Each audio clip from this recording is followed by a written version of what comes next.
My name is Travis Teitel. I teach English at Vintage High School. I've been teaching, this is going to be into my 16th year.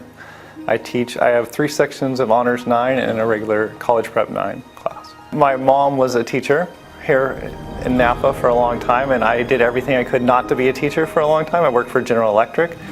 I worked for a lot of other companies. And then at some point, I realized that this is really what I wanted to do. So I went back to school and went through Chapman University and went through my student teaching right here at Vintage, and got a job actually in the middle of my student teaching. I have one-to-one computers in my classroom, which is it's made a huge difference in my classroom. Now everybody's on the internet, everybody's on the same site. I can show them exactly what to do. I can show them how to annotate the sources. They're doing it right in class.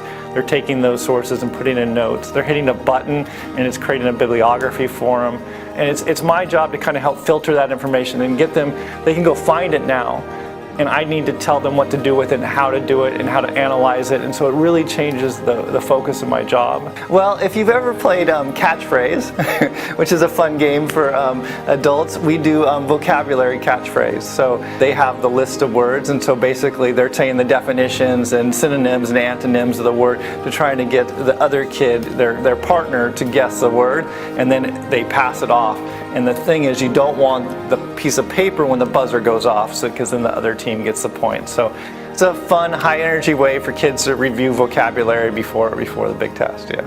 Well, I think this has been a great year of success stories, because another thing that you get to do with computers, with the laptop, with Google Docs, is basically I have one document that shows their work from the beginning of the year, from August, all the way to today. It's like a blog basically, where they put the new entries, their new work they do in right above their next entry. And so it's like this long notebook basically they have access to by just scrolling down.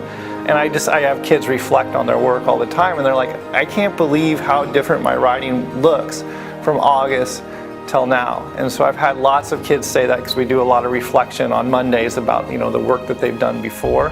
And so I get a lot of that kind of feedback of these kids saying, man, oh man, this really is making a difference. High school is a big, it's a big change, and they're starting to read longer novels, they're starting to write longer pieces of work. And so, yeah, I get to see that a lot. I really appreciate our new principal and our administration. This is his 2nd year, but Mike Pearson has been just a tremendous asset to our school. Our school is just, I can just feel the difference out in the culture. I can feel the difference with the kids. He's been super supportive of me, and he's supportive of the other teachers on campus. And I never realized how important a principal was until Mike and his staff have really changed our school and really changed it much for the better. And I appreciate him, and I appreciate all the work he's done. And he's a super hard worker, and it shows every day and shows in our whole school. So.